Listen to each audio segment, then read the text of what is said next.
What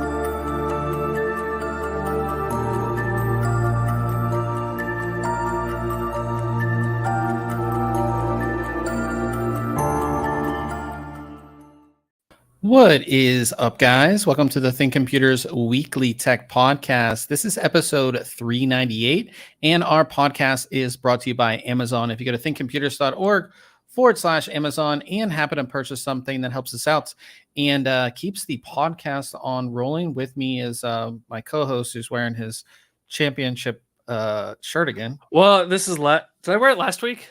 You wore it the week Maybe I before. did wear it. Or okay, well, sorry, I'm wearing it again. My other one, this year's shirt came in like yesterday, I think, and Okay. I haven't gotten it washed. Okay. So, yeah, sorry. I say they have to three-peat. They have to do it. That'd be amazing. It'd be awesome. Nobody's done that, right? No, nobody's ever done it. Yeah, so they have to do it, and that would at least put Mahomes in the GOAT category with Brady. Sure.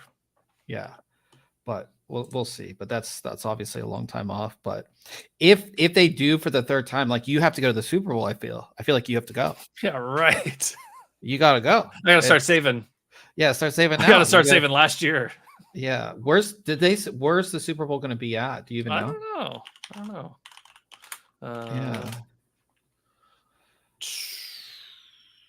know. New Orleans. New Orleans. I've been to the Mercedes, the Superdome or whatever it's called. Is your light not on? Oh, which one? Okay. On this side? I don't know. You just don't. Do you want it brighter? I don't. It was maybe because I went to like a page. That yeah. Like right there, you're dark. You're dark there. Yeah. Not that I don't know how many people are looking at our faces in this podcast, but in any case, lots of. I've been so busy with reviews. We haven't posted a ton of news on the website or anything. I'm just working on, we have launches, so many launches coming up.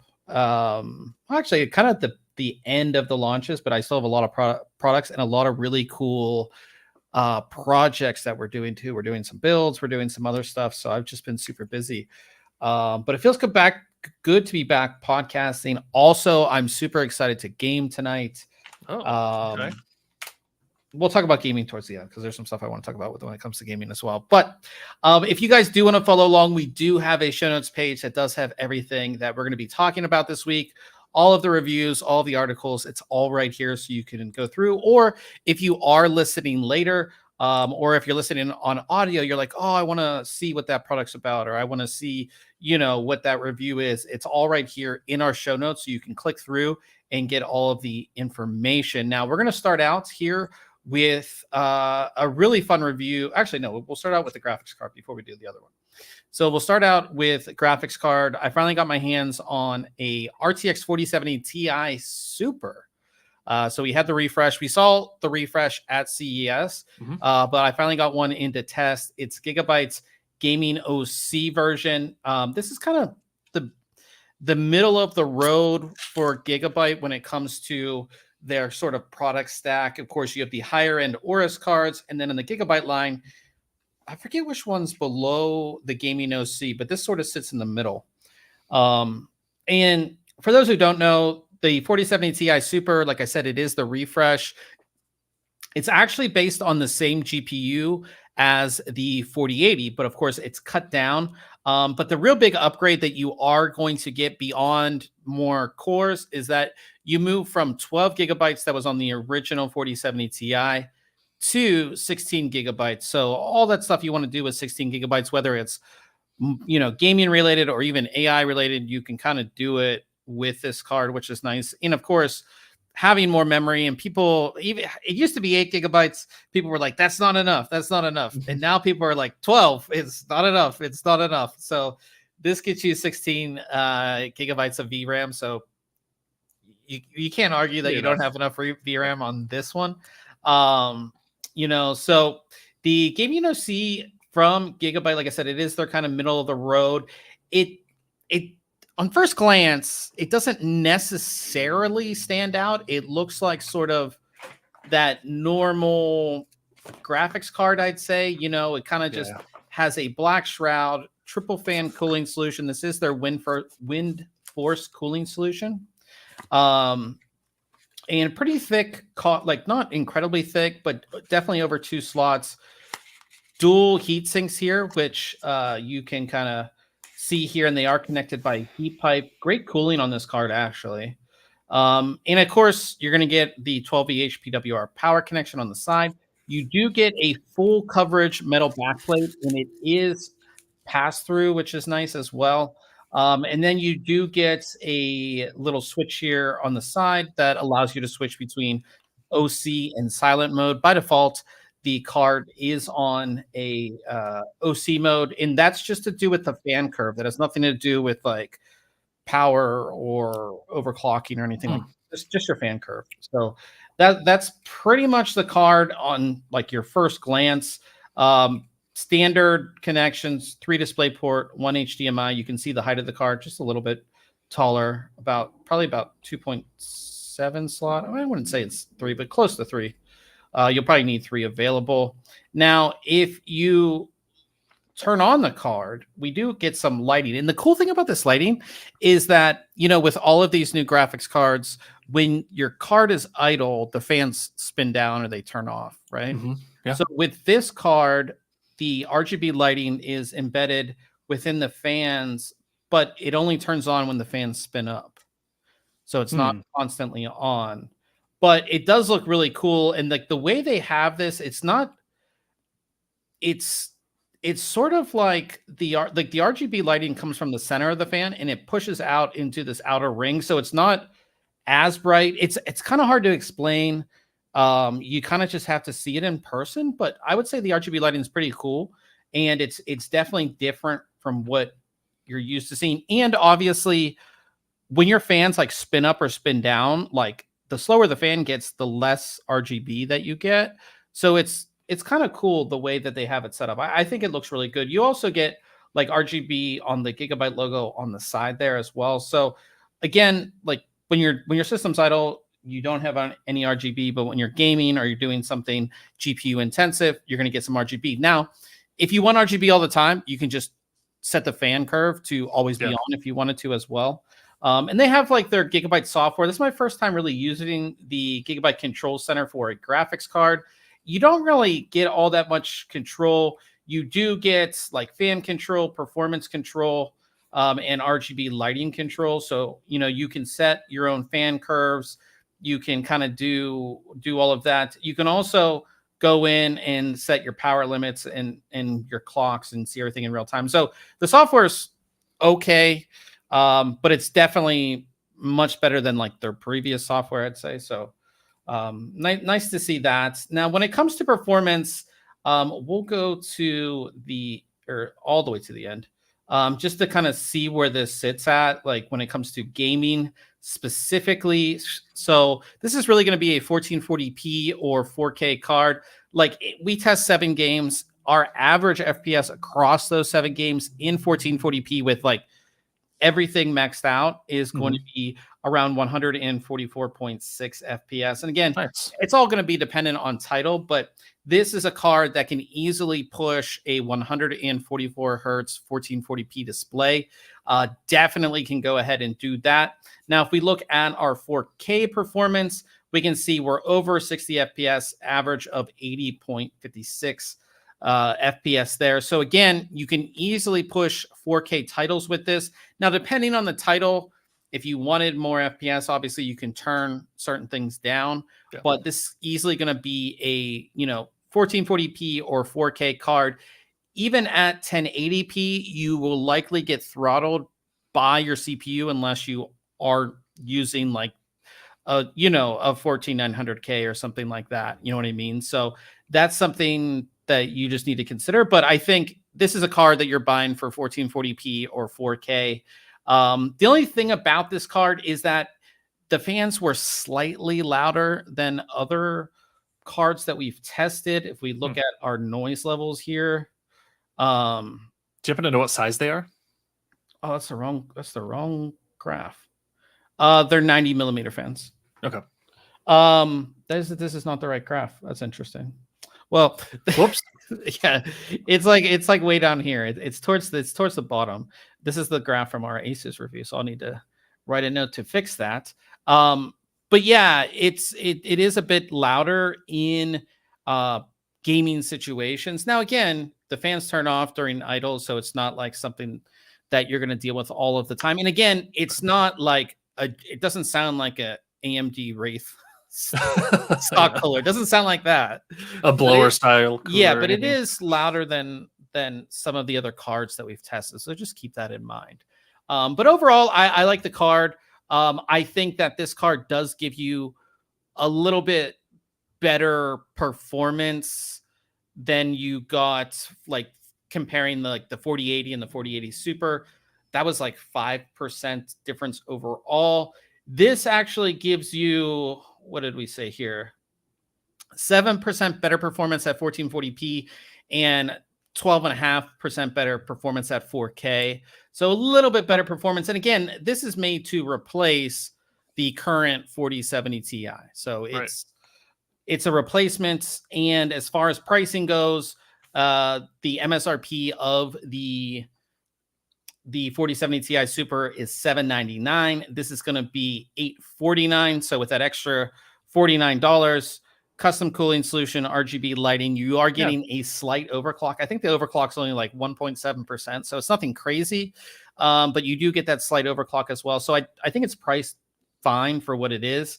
I just gave it a 9 out of 10. Like I said, the card is just a bit loud during load situations, but overall a solid card. And if it's, if that's kind of the style that you like, it's a good card. It's kind of hard to find though. There's still like that, even though we're a couple weeks from since the actual launch, right? There's some models of super cards have been hard to find, so just keep that in mind. But you can find them, and like I said, it's a solid card overall. So definitely check out my review there. In the chat, we have my buddy Corey. Good to see you here as well. Hopefully you're staying warm in PA, and we have old Peeps. Peeps is in the house as well. You guys should check out his stuff. I should link it. I'll retweet some of his stuff on social. But he has some good streams here as well. So, but yeah, the next thing was actually something I was really excited to review. We got a sneak peek of it at CES back in January. Finally got my hands on it, and it's kind of like nostalgic for me because basically the case before this was a case that I ran for years. It was my main PC, so I kind of have a lot of affection for it. It was like a case that I chose to use it. Like when I choose a case for my main PC, like I want it to be something that's functional, something that I really like, something I like to look at. So the case I'm talking about is Corsair's Crystal Series 680X. We have a whole article video on my sort of upgrade path to that case when I did it. That case came out in 2019, and that was like one of the first cases. Nobody remembers this, but we have all of these Lee & Lee 011 dynamics. We have all of these awesome cases that are dual compartment cases to really show off your components. But Corsair 680X was like one of the first ones. It was not a lot of people were doing stuff like that. Like, wait, because you remember your power supply used to be at the bottom of the case. Top or bottom, and it was all in one. There was no back compartment, essentially. Like the back was just made to route your cables, all that kind of stuff. So that's why I chose that case. One, because I could show off my PC build, and I had like all Corsair components. I had the Dominator Platinum memory. I had RGB fans. I had the Corsair AIO it was like one of the first Corsair AIOs that had RGB lighting on it too. So it was like, did you have any light strips in there? I don't remember. Let me see if I can find the article so I can. Yeah, you did a whole like article about like your new build, right? I remember that coming out. So yeah, let me.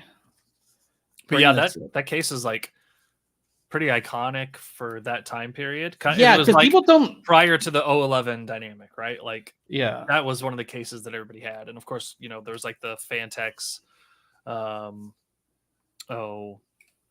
one of the Evolve cases, maybe that was kind of like a real popular one. But anyhow, yeah. So like, this is what my case looked like. Like it was a pretty decked out system. Yeah. In there, you know what I mean? The only thing that didn't have, well, I guess on the sides, but like my fans on my graphics card at the time didn't have RGB lighting. But you even had RGB on your NVMe drive. Yeah, that was the first drive that had it too. That was the Patriot Viper drive. Was one of the first drives that had RGB lighting. So I was ahead of the curve on the RGB lighting at the time. But anyways, I used this system for forever, and this was one of, like, they had this case, and then they had a 280X, which was I don't know if it was mini or micro ATX. I forget, but it was a smaller micro ATX. It was a smaller version. And they were so popular for the time. I mean, they were, and then it just had been so long since Corsair put out a dual compartment cases. And again, think about like the past like 2 years. Like that's pretty much like the cases that everybody was using. 011 dynamic, some of the other dual compartment cases that we've seen, like that's what people are using. That because again, they just make sense. They allow you to show off your build. The height case, yeah, the height, like the height Y60, the Y40, you know. So Corsair hadn't come out with a dual compartment case in what seemed like forever, and it kind of was like, because Corsair would like announce new cases, and I would see it, and I'd be like, okay, like where's the big competitor to these other cases that are now the iconic case, right? So where's the competition? So we were at CES, and Corsair did show us their new dual compartment case, and it was pretty nice. And they've done a lot of things that a lot of companies, I wouldn't say a lot of things, but it's definitely a successor to the 680X in a lot of ways. It has a lot of functionality. And we just did a review on it, and it's called the 6500D Airflow. There are a couple different versions of the case, which I will go over, but the one that we took a look at is the high airflow version.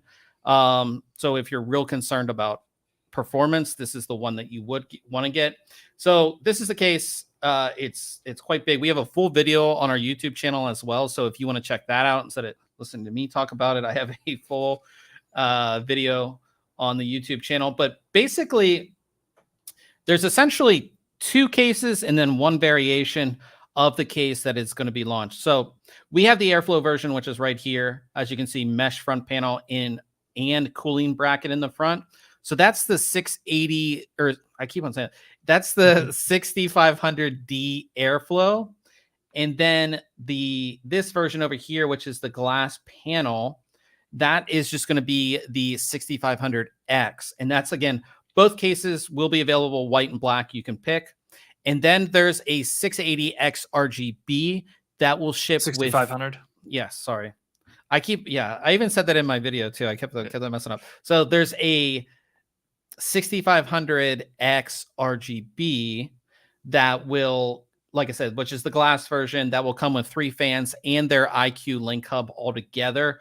So those are the 3 versions. And then you will also be able to buy these external panels that come in 5 different variations if you wanted to. They're obviously not included, but if you wanted to, you can buy, these are called their elite panel kits, and you can go ahead and, if you wanted like a wood look or something else, you can add those if you wanted to. That's kind of cool. I think I wouldn't say the execution of that is as good as, say, like a Fractal North or something like that. But if you wanted to add some customization, you have those as well. And another really cool thing that's really awesome, especially if you're installing fans in this case, is that it comes with their new quick turn screws.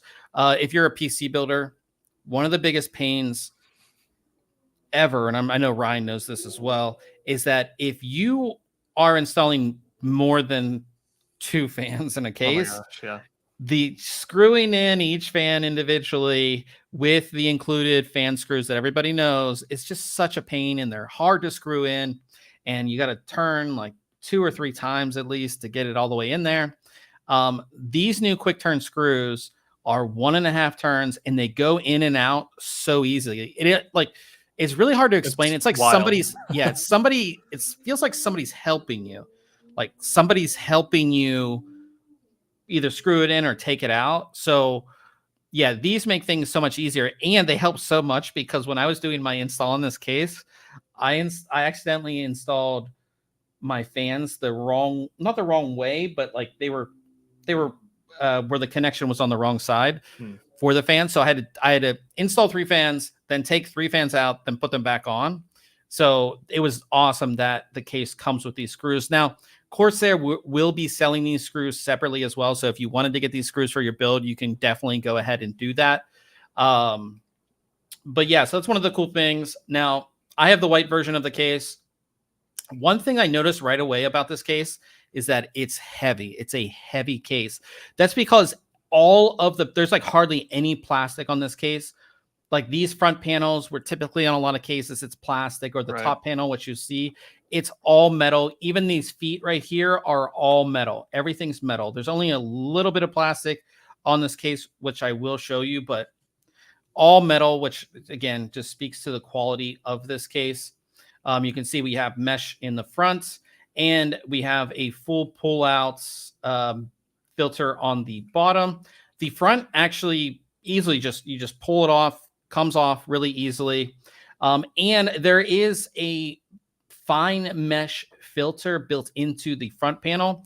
So you can kind of see it. It's in between the actual mesh of the panel, and it's a fine filter. So that's going to stop particles and things like that from going into your system, which is good.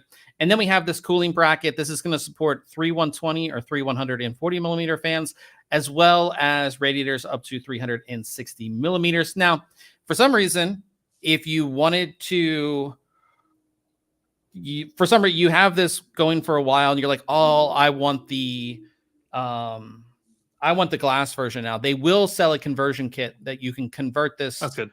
With the front glass panel if you wanted to. So that's pretty cool there.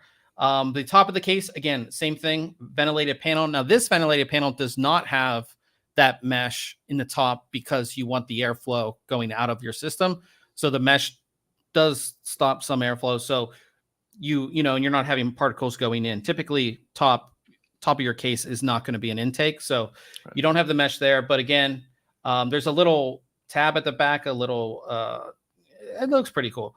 You have a little tab that helps you pull it off. And again, same thing, 3 120s or 140s and radiators up to 360 millimeters. You do have all of your connections over here. These are all, this is USB 3.2 Gen 2. These are all USB 3.2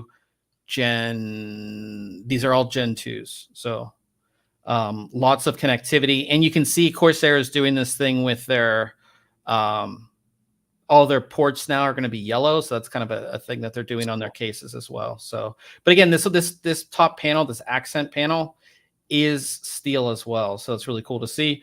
Tempered glass side panel, and then this panel actually opens up just like a door. It's on a hinge system, as you can see, and they do have a locking screw at the top, but if you remove that locking screw, you can just pull the panel up and it comes off. So it's easy to work inside the case. Back of the case gives you an idea of the dual compartment design. So motherboard mount here, we have a rear fan mounts. That rear fan mounts will support 120 or 140s. I didn't mention that both cases, the 6500D and 6500X, they will not ship with any fans. The only version is the RGB version, which will ship with fans, but no fans, which I would like to see a fan version for the high airflow version, just because a lot of people just want to buy a case that's ready to go out of the box. So yeah, but no fans. But then you can see we actually have 8 expansion slots. So technically this is a full tower.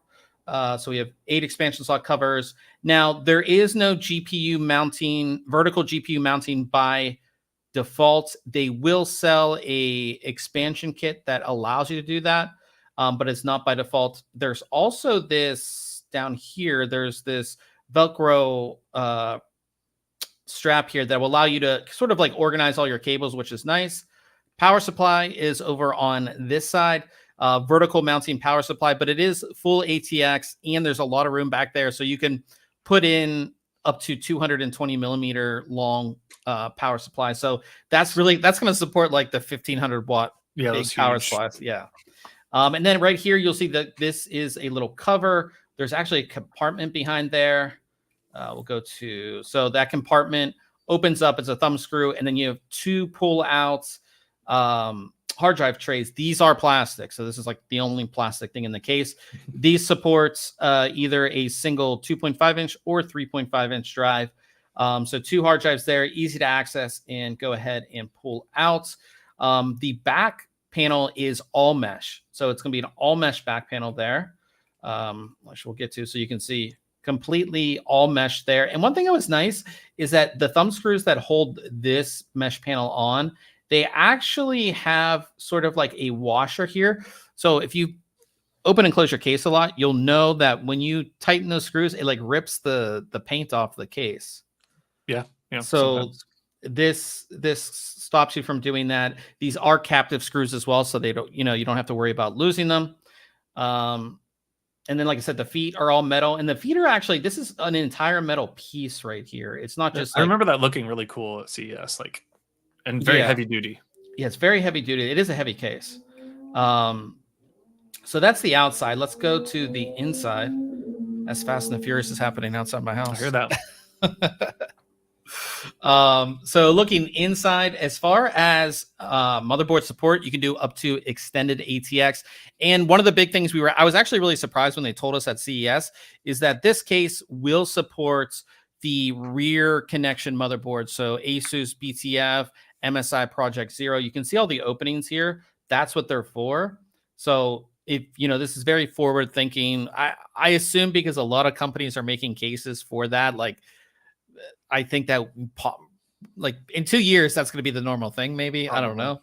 But you have all of those openings, and then you have cable routing up here, which does have the inserts, and then cable routing down here, which does not have the inserts. Now, these inserts, the biggest pain when building in a case, I'm sure you've experienced it, I've experienced it multiple times, is that you're routing your cables, especially like your 24-pin or any big cable through these, and then this comes off, and then it's so hard to get it lined back up. Yeah, to get it lined back up and get it back on.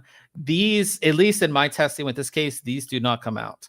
That was something they like really talked to us about at CES too. They've designed these rubber inserts to not fall out of the case, which is awesome. I think they designed them with 2 types of rubber. Like the outer portion is a harder, stiffer material, while the little flanges are softer. Yes, which is, it's like, oh, why didn't we think of that sooner?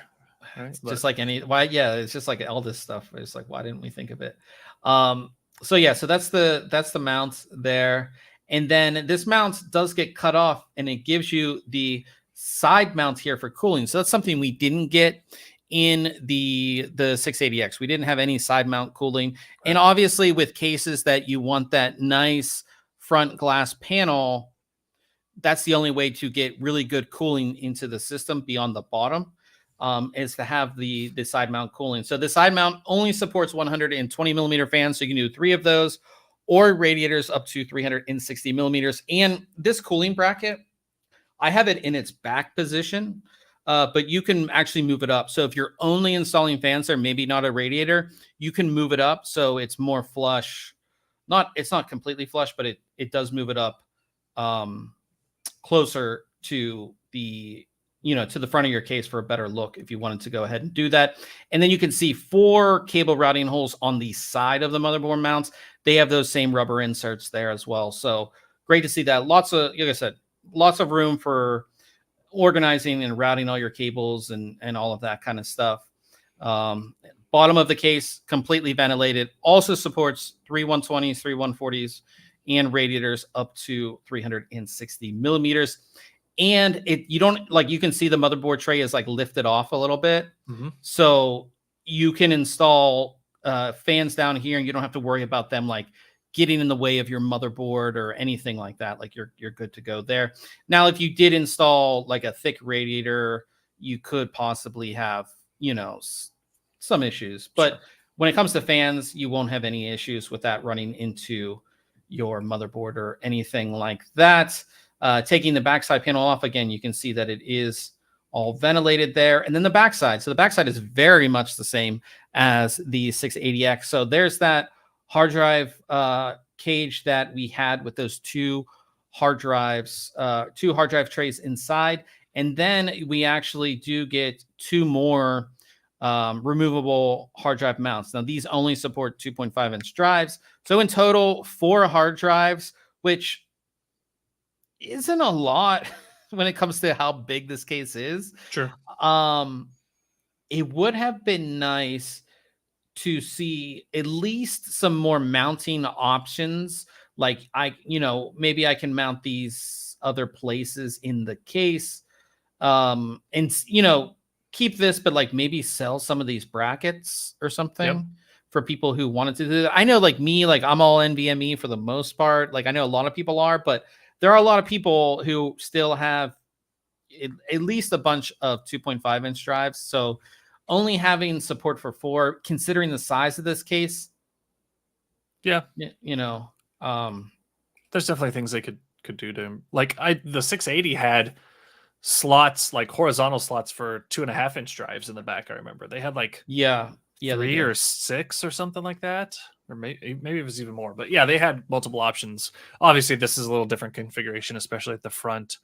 Because you do lose a lot of space because you're kind of got that flexibility there. Yeah. One thing I really did like to see, and I'm really big on this now, is that all of the cabling in the case is white. Yep. So all of your connectors are white. So if you're really being like a purist when it comes to your build, you want everything to be white. All of your connection cables are all white too, which is great.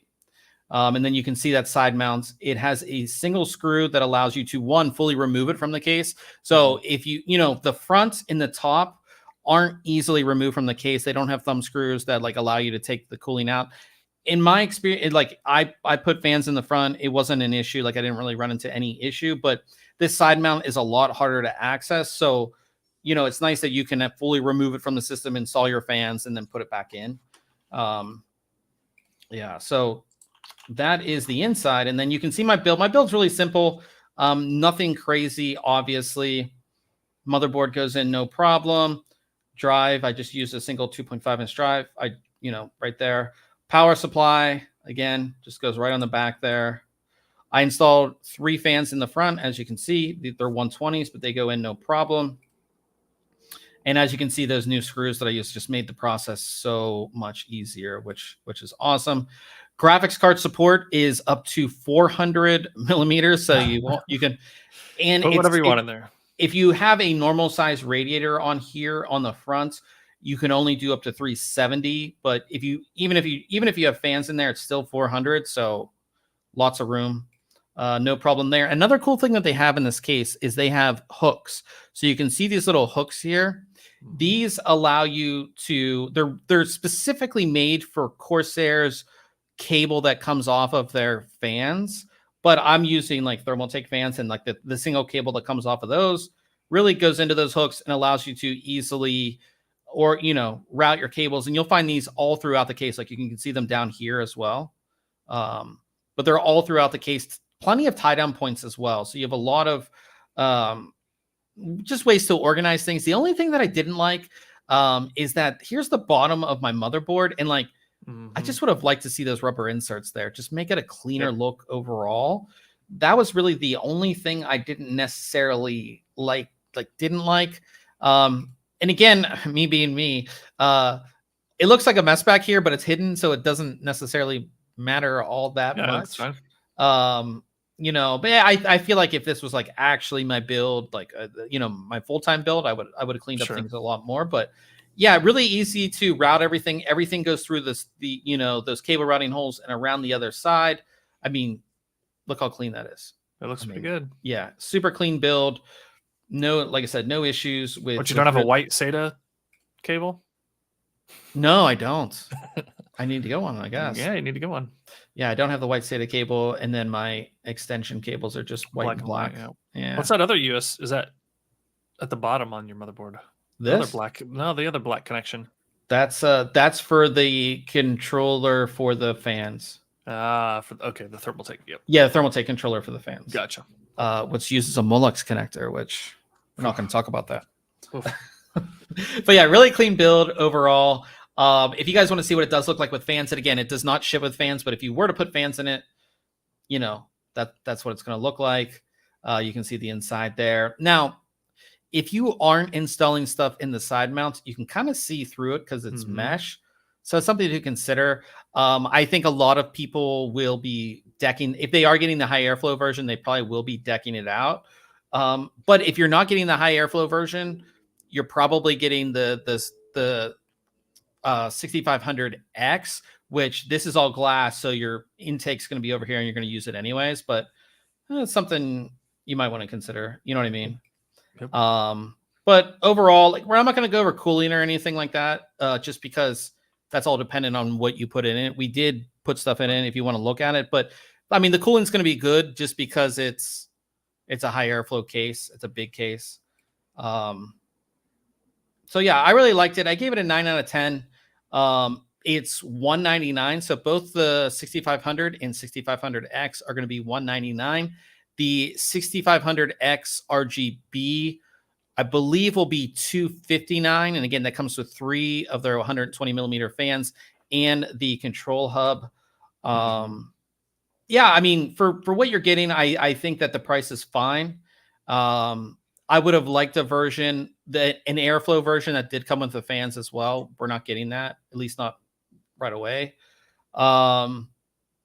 And yeah, just like the cooling mounts, like we see this on a lot of cases, like a front cooling mount, top cooling mount, like you can fully take it out and install your fans. Right. Here, you really couldn't do that easily. So that was another thing. And no vertical GPU mounting by default. Right. So you got to get another bracket for that. So you have because a lot of cases. Does it swap in to the other PCI slot covers? Is that what they're doing? I have a picture of it. Oh, okay. Let's see. Let me. Because it didn't look like they had some vertical like ventilation next to those slots, but not like you would put a GPU in there. Let me see if I can find some guess of those. Pop out. If I can, let's see. So it's going to look like that. Okay, yeah. So it's taking the place of the. Yeah, it's taking the place of those. So that's what it will look like. So, so yeah, I mean, I like it. I think that I would have liked to see vertical GPU mounting just like supported by default. But at the same time, like, so that vertical GPU mounts will give you like 4 slots to be able to do like a 4090 just on size constraints. Like if you look at it, if we were to put, this would only give you 2 slots, right? Right. You know what I mean? So yeah, it's kind of give and take, right? Like that's the issue. So when I vertically mounted my GPU in the 680X, there was just not a ton of room there for cooling. So I would always open my right side up against the window. Yeah. Yeah. So I'd always open my window. So yeah, so it's kind of give and take, but I really like this case. I think it's a good case. I'm okay with the price. I really like the quality. You see, especially like the Lian Lees are good quality, I would say as well, but some of like the lower end brands, the knockoff brands, like the quality isn't there. They kind of cut corners, and you know, this is a really high quality case. It is going to be heavy, especially once you put all your hardware inside. It's a heavy case, so just keep that in mind. And again, it is a larger case too, so a lot of the dual compartment cases do really kind of like try to make the overall profile like a normal mid tower. And a lot of times you can't do a full size power supply. You have to do like SFX. This is wider too, so just keep that in mind. We have the dimensions, but it is a wider case too, so just keep that in mind too. yeah, I like it. Yeah. Let's see what I'm interested to see some builds. Obviously, our build is like, because we use the same hardware for each build, but I would really interested to see some like water cooling builds in this, some mods in this. I'm excited to see all that stuff. So yeah, definitely go ahead and check that review out. If you guys didn't know, we are giving away a Patriot Supersonic Rage Prime USB 3.2 Gen 2. That's so long product name. What a name. Less than 29 hours left. So it's like the last day for you guys to get your entry in. Super easy to enter this. The link is, of course, in the show notes. We're giving away a 1 terabyte version. So lots of storage for you guys. So get your entry in on that. And if I remember, because it's tomorrow and I have so much things to do, if I remember, we'll announce another contest either tomorrow. Actually, maybe we'll announce it on Saturday, because tomorrow we have stuff. We'll see. But we'll have another contest. You got another one already. Okay. Like I said, I made a box of stuff that I have that I can just like give away to people. So we'll have another giveaway very soon if you don't win this one. But yeah, we're giving away that, and then we'll move to Case Mod Friday, and this is one I think you might like, Ryan. Well, let's see it. So Fractal Design North, the black version, which has the darker panels, water cooled with copper hard tubing. No, I don't know about the copper. It looks cool. It gets tarnished. Like, unless you keep it super clean, that I hate how copper tubing looks when it has fingerprints on it and the tarnish. Like, if it was polished, I might like it. That color of, I know they're trying to get like a copper color, but it's like a weird pink. Yeah. Outside of that, I think it looks great. I mean, it's a pretty basic setup. And they use that. I didn't realize that they use the EK block that has the wood on it. Yeah. Yep. I mean, don't get me wrong. It looks nice. It's a nice build. This is from Bernardo Mod Shop, which I don't think we've featured any of his stuff before. So. But yeah, I think it's pretty cool. It's pretty clean. Yeah. Yeah, it's very clean. Yeah. And the thing is, it's kind of hard because this case, inside of this case, is pretty small. Yeah, it's pretty tight. It's not all that large in there. And again, half of it is sort of cut off. Like, you don't get this. Yeah. Like, that's not space inside that you're getting. It's not available to you, really. So yeah, pretty cool. I like it. We have seen some similar builds like this in this case, but I like this one. It's just really nice and clean. So go ahead and check this out. Of course, we have our full section of Case Mod Friday builds with a bunch of different builds. So if this is not your thing, I'm definitely, we have something you'd like. I can't imagine you go through the Case Mod Friday section and not find anything. That'd be wild. So that moves to news. Like I said, not a ton of stuff going on this week, but the biggest thing is that we talked about it last week, that the Radeon RX 7900 GRE would possibly be coming to the United States. That happened. They had an official launch. 549 came out yesterday officially. Was it only yesterday?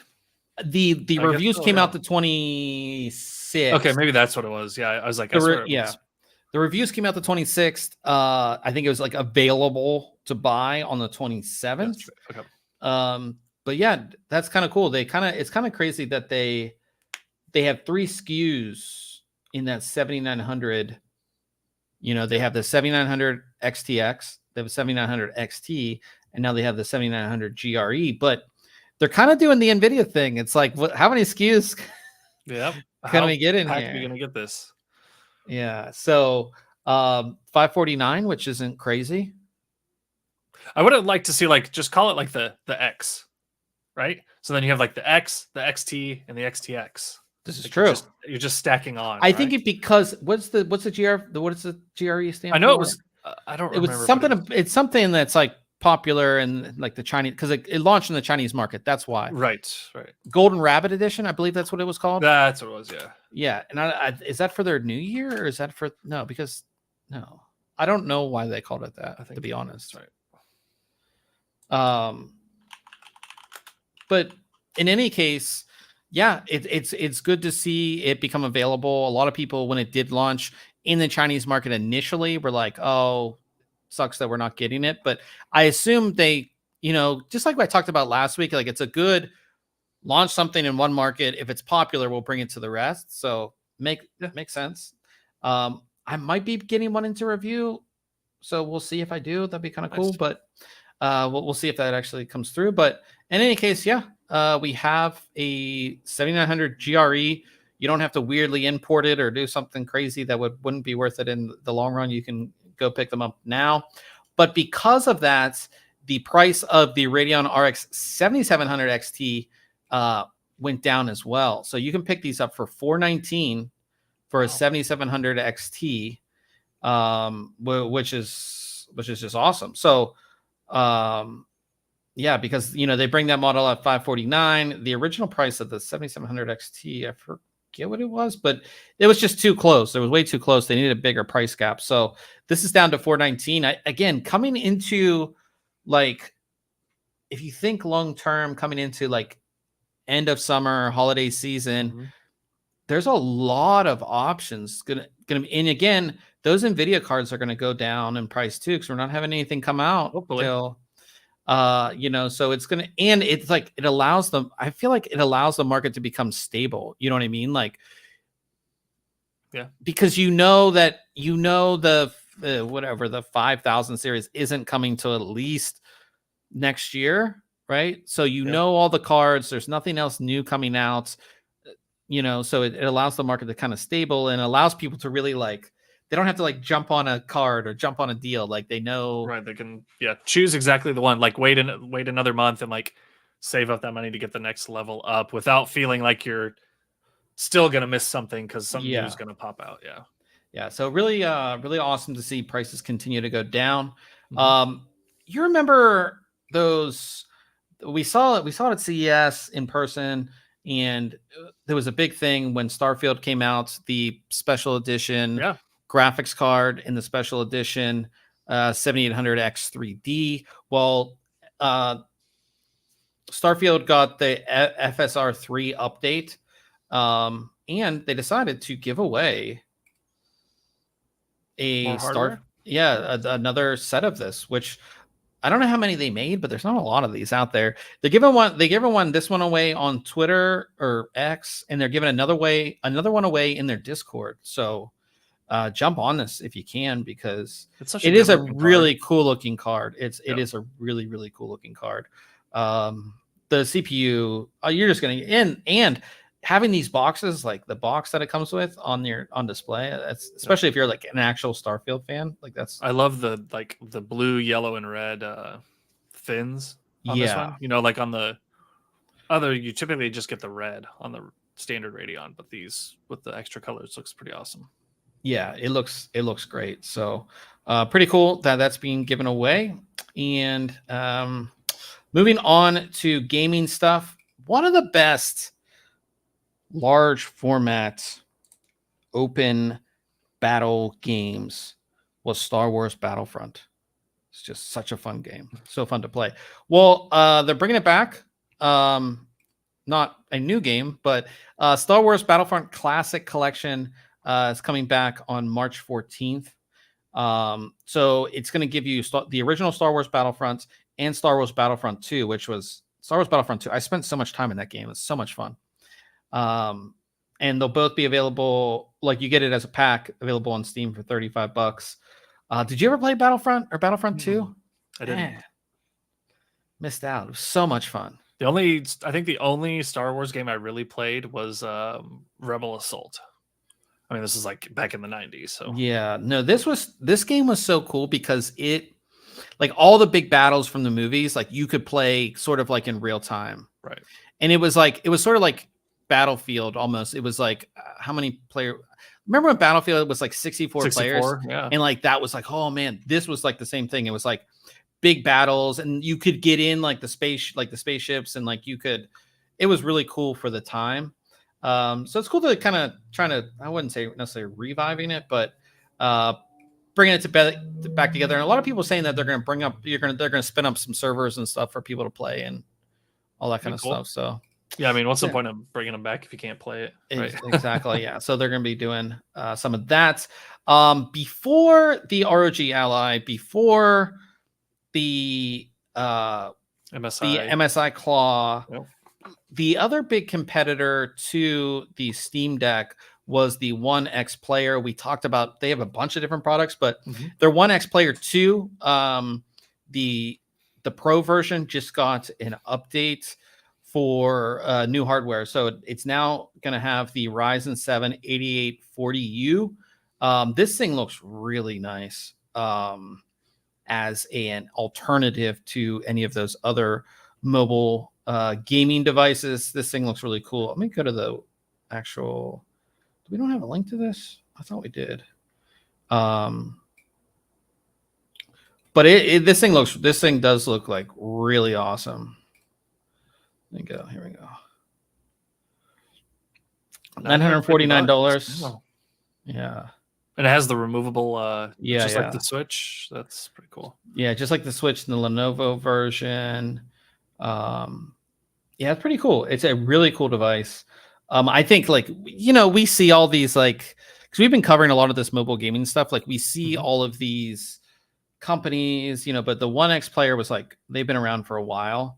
And you can get it in white too if you don't like the sort of darker color. But yeah. Sweet. But yeah, that's available now.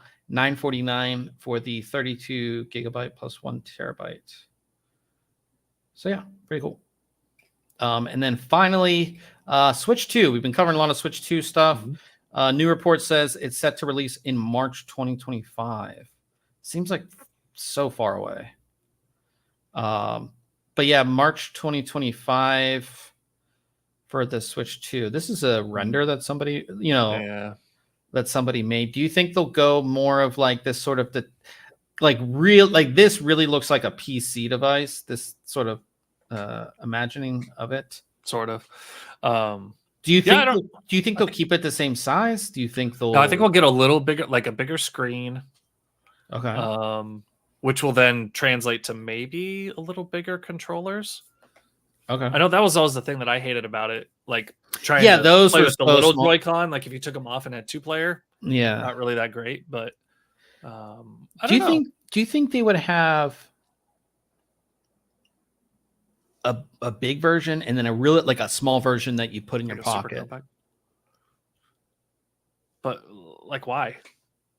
Like the Switch is the whole thing with the Switch was like it switches between modes. Like you dock it. Yeah, I guess you're right.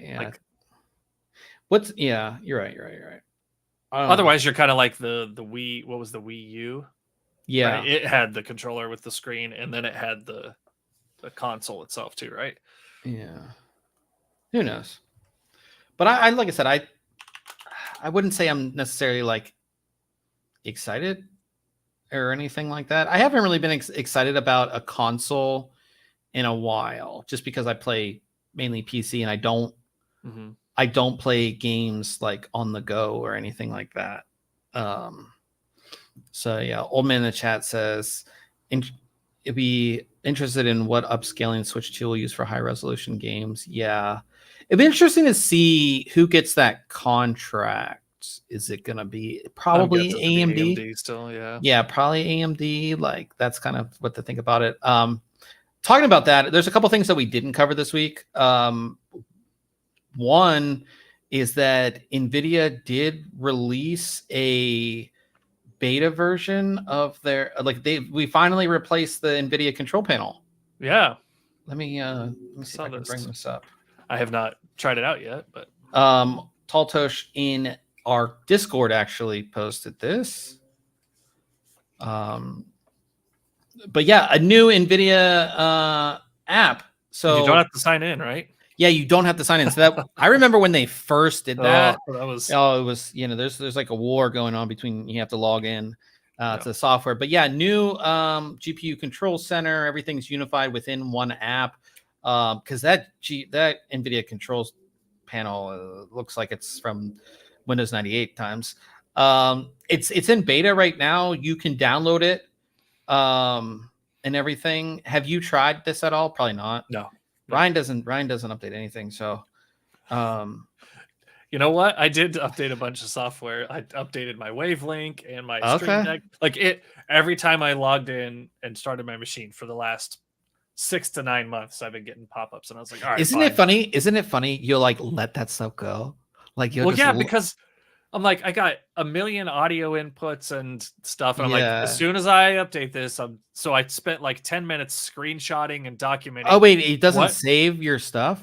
No, it does, but like there was an update in Wavelink. It was like, this update may cause you to lose some of these settings. That's the worst. So I remember when I would like I'd be like when I built my new PC, like I had to take pictures just in case, like, to take pictures of all my settings in like Premiere and all these other programs just to make sure. Yeah. And now all that stuff carries over like completely, but usually. Remember when like that wasn't the case? Like there was nothing carried over. So when you reinstalled Windows or whatever, you lost all your settings. Back up my favorites. You lost all your settings, not only within like apps you use, but like within games too. So you had like your resolution, all your everything was gone. Files for it. Your profiles. Yeah, everything was just gone. But yeah, that's pretty cool to see. Also, talking about NVIDIA, I know we don't cover this stuff, but like their stock price just went crazy. Mm-hmm. They're now they're the biggest company in the world right now, is it? I think so. Yeah, which is wild, which is great. But it all makes sense because it all has to do with AI. Everybody's using AI, and what powers AI is NVIDIA GPUs, right? Yep. That's what's powering all this stuff. So I heard like OpenAI was trying to get some funding for creating their own AI chips as well, and they were going for like trillions of dollars is what they were looking for. Well, that's the future. That, I mean, think about everything has AI built in. And I know most of you guys listening know this, but I mean, in general, when you make that AI request, that's going out to a server. They're doing the crunching, and then it's coming back to you. Any AI thing is doing that for the most part, right? So that's powering everything. And like a lot of, I mean, that's, I mean, here's like NVIDIA's like consumer graphics card business, and like the AI business is like which is like, if it keeps up going that way, they'll stop making GPUs, and you'll just like connect to a, the thing that I worry, right? The thing that I worry about is that while their other businesses were kind of, I mean, GPU, like consumer GPUs have always been lower as far as like how much money they bring in for NVIDIA, but like the other stuff was, a little bit higher, right? But with all this AI stuff, it's making them so much money, and like the demand is there. And what I worry is like, okay, we need all of the engineers on the AI side, the people working on the actual consumer GPUs, the teams are going to get smaller, or it's not going to be as important. They're not going to care as much about the gamer or the consumer. So, you're going to get those shitty things that we've seen in the past from, companies and them not caring. And I know these days, like, nope, like next GPU launch, we're not happy, we wanted this, whatever. There's always going to be people like that, but you don't want to see the product get worse because the other things are obviously more important. That's the thing I worry about with that kind of switch. Those are the two NVIDIA things that I did want to talk about. We will go to what we have coming up next week, and sadly, I can't tell you about it because they're launch products. So, but one will be a case. One will be a new mouse, which I'm using. Wait, let's see. Can you see it? That's all I can show you. But it's a mouse that I've been using for the past couple of weeks. So that's actually coming out tomorrow. So cool. You can check that on the site tomorrow. And then next week we have a new case review that's coming out as well. And then from there, question of the week. You're going to have to answer this one, Ryan. That's fine. So the question this week is, what is the best advice you can give somebody for their first time PC build?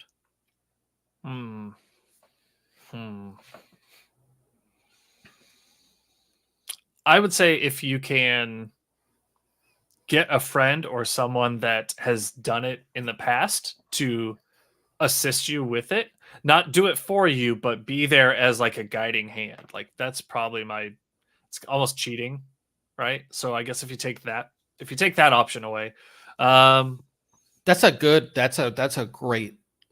Right. Yeah, I think it's. I remember when, not to go off on a tangent, but I remember when way back in the day, my parents bought me like the first family PC, and like it wasn't a family friend, but it was like somebody that was like lived in our area, had like a computer shop, and that's like where we bought it from.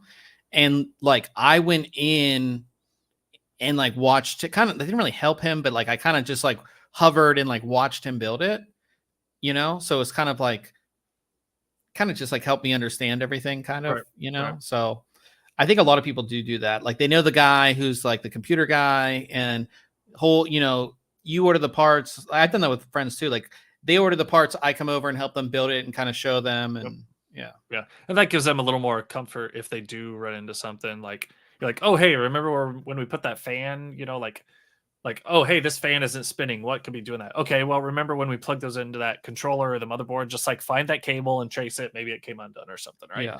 So they have a little familiarity with it. Yeah, that's probably mine. Is like just doing that. The other one is like set aside enough time to do it, because I was just talking to someone at work about this, where he's trying to do a build like in the evenings and when he's got time, and it's just like taking longer than he expected. And like I've been guilty of this even like years into building PCs. You're like, oh, this is only taking me like an hour or two, and it's like there's all my day. What? This happened to you recently? When you freaked out about your upgrade of your CPU. Well, yeah. Yeah, exactly. But that one, the reason that's so crappy of a situation is because it was hard tubing liquid cooling, and like you have to go through so much. Yeah. I mean, I guess I could have thrown just a regular CPU cooler on, but it was like more complex than just standard components. Yeah.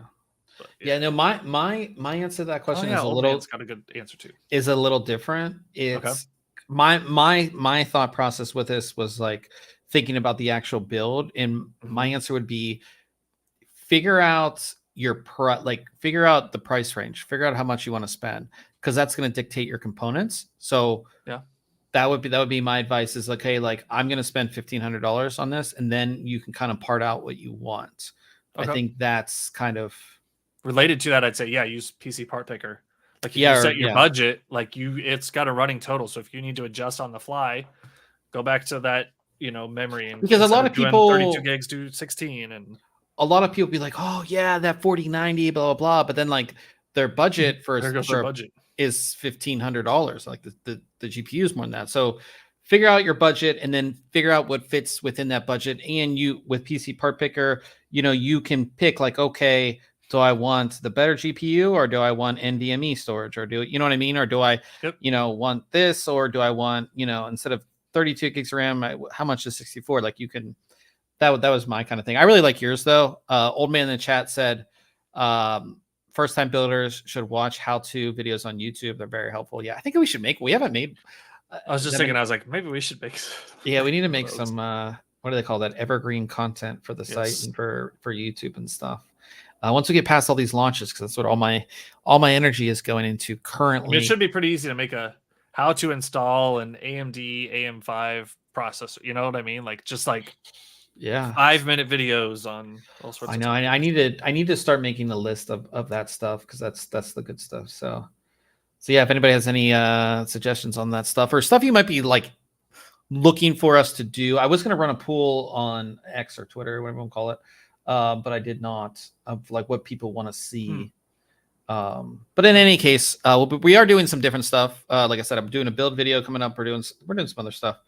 But yeah, that's pretty much it for the podcast. Of course, we talk about anything tech related. Did you do anything tech related or anything like that, or check anything out? Watch anything? I mean, I've been using some of my tech. Like I was using this Lenovo battery even today to charge up a second device, because I didn't want to get out like another charger and cables. I was like, oh, this is sitting on my table, I'm gonna charge. They are convenient. Portable batteries are everybody should have one.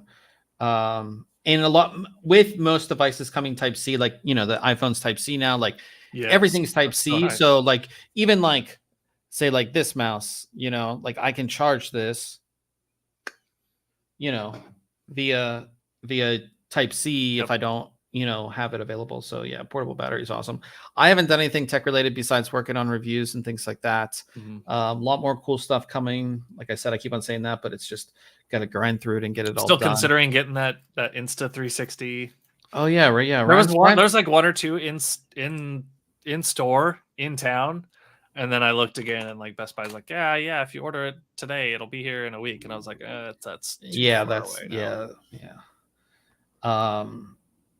Oh, that's another thing I want to talk about with game, because we are going to be gaming. Of course, we're going to have our gaming stream, which is on Twitch. I've been seeing so much stuff on Helldivers too. Yeah, I really want to get it. We have to play it. We both have to get it though, because you have to play together. Would you consider getting it? Yeah, maybe. I mean, yes. So if we get it this week, we'll play it next week. Are you gonna be too busy next week because you're going away? Yeah. So I have to wait till you get back from vacation. Yeah, sorry, man. I don't know, but yeah, Helldivers looks awesome, and I think that somebody said this. I saw this on Instagram. Somebody said that style of game is going to become super popular. So just like, remember Battle Royale? It was. I mean, I feel like it's not that is it really that unique of a game style? It's just like, but it's squad. But it make like replace Helldivers with Star Wars. Replace it with some other popular game type. Halo. Replace it with Halo, right? So you're doing Halo missions in that type of style. I think it's because it's easily digestible, meaning that like the missions are like 20 minutes. You can go through. It's very team based. Like, I think that you're going to see a lot of, I wouldn't necessarily call them copycat, but kind of like that type of style. Because again, like think about Battle Royale. It started with H1Z1, and then PUBG was a little bit more polished. Then we had Fortnite, and that was like crazy. And now we have Apex and all the other ones. Like, that play style was very, very popular. And I think this play style I think it's going to become, again, this is like somebody said this, and I agree. It's not my unique thought, but, replace Helldivers with any really, like, even like a Marvels or, like with that IP, put that into the same game style. It would be a really good game, in my opinion.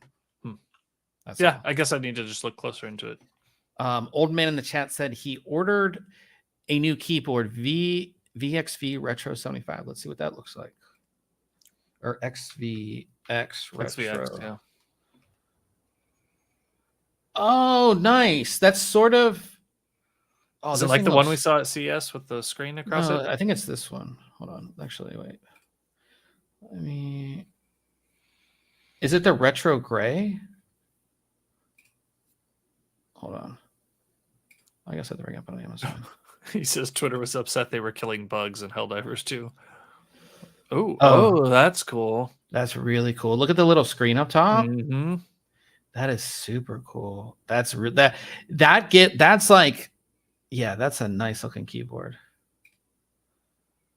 Oh, that's cool. You can put a little GIF there. He said, yeah, the retro gray. That's what he got. Nice. Hot swappable. Yeah. Very cool. How much is that? $78.99. Not expensive. Nice. Yeah. So really cool. That's awesome, old man. Glad you picked that up. That's one fun thing too. Now is like with keyboards. I have so many keyboards, and like it's so nice to like switch one out when you're like not feeling another one. Yeah. So that's really cool. So, anyways, guys, we are going to be gaming, like I said, twitch.tv/ThinkComputers. Ryan, of course, has that stream up. We're going to be playing some Apex. Maybe in a couple of weeks we'll get on the Helldivers and see what it's all about. So we will be over there. Thanks everybody for coming out, and we will see everybody next week.